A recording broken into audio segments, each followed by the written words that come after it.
Hello mga kalabs! Kumusta po kayo?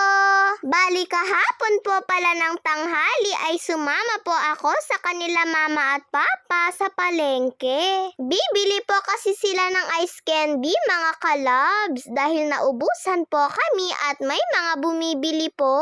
Sayang lang naman daw po yung kita mga kalabs. At dahil ice candy lang naman po yung bibilhin nila mama at papa at medyo malapit lang naman po, sabi ko nga po sa kanila ay sasama po ako. Kaya lang sabi po ni mama ay wag na lang daw po akong sumama dahil napakainit daw po. Pero sabi ko nga po kay mama ay gagamit naman po ako ng sweater kaya okay lang po. Pinayagan naman na din po ako ni papa na sumama kaya pinasama na lang ni mama ako mga kalabs.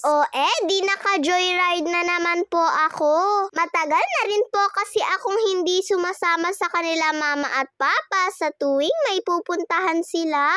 Napakaluwang nga po ng kalsada at wala nga pong masyadong sasakyan. At napakainit nga po talaga mga kalabs. Pero okay lang po dahil ginusto ko rin naman pong sumama. At medyo malapit na nga din po kami sa pagbibilhan namin ng ice candy. Malapit lang naman po ito mga kalabs. At mabilis nga lang pong makarating lalo na po kapag po nakamotor. Dito po pala kami sa MJ Ice Candy bibili. Nako nga at napakadami din po pala nilang customer mga kalabs. Araw-araw nga daw po ay marami din daw po palang kumukuha sa kanila ng ice candy dito.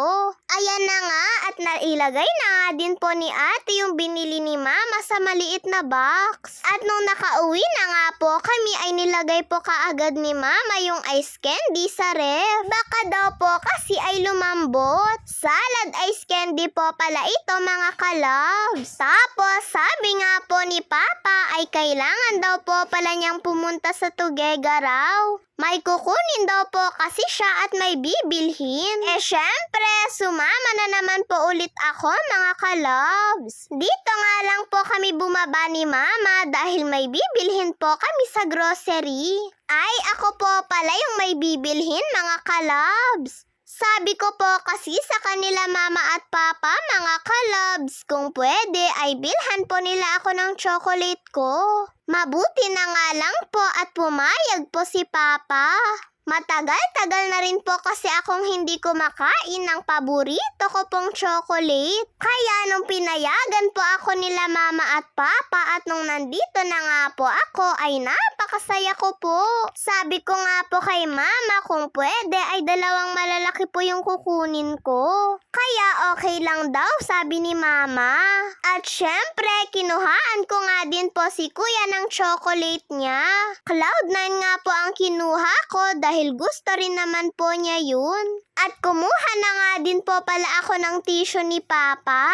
Tapos tinanong ko nga po si mama kung pwede po akong kumuha ng Kinder Joy. O sige na nga lang daw mga kalabs. Thank you po sa inyo mama at papa. At nung nakabili na nga po kami mga kalabs ay nagbayad na nga din po kami. Kabatch po pala ni mama yung nagpa-punch ng mga binili namin. At pagkakuha ko nga po ng binili namin ay sobrang saya ko mga kalabs. At dumiretso nga lang po kami dito sa Frank's Burger dahil bibili daw po si mama ng pangmerienda nang nagtatrabaho sa bahay namin. Baka daw po kasi pag uwi namin ay maabutan pa daw po namin sila sa bahay. Kaya lang mga kalabs, pag uwi namin ay tapos na po pala nila yung mga ginagawa nila.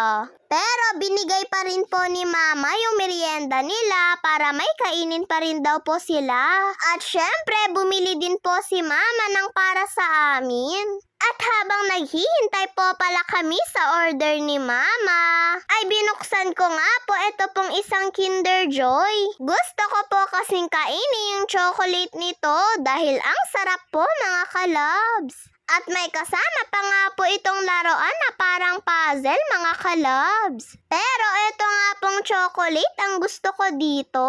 Habang si Papa ay dito na nga lang po siya naghihintay sa amin. At pag uwi nga po namin mga kalabs ay nagpahinga lang po si Papa ng saglit. Tapos ay naligo na rin po siya, pati po nagbihis. May pasok po kasi si Papa ng hapon. Tawa nga po ng tawa si Papa dahil nahihirapan na daw po siyang magsuot ng medyas niya. Malaki na daw po kasi yung tiyan niya, mga kalabs. At kailangan na nga daw po niyang mag-diet ng pagkain. Tapos niloloko pa nga po niya si Kuya.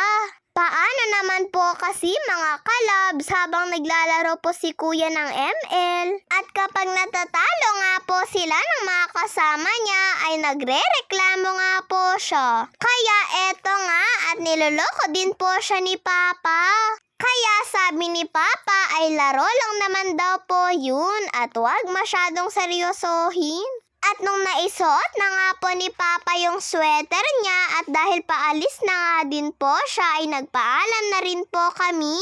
Yun lang po mga kalabs. Maraming salamat po sa panonood ninyo. God bless po!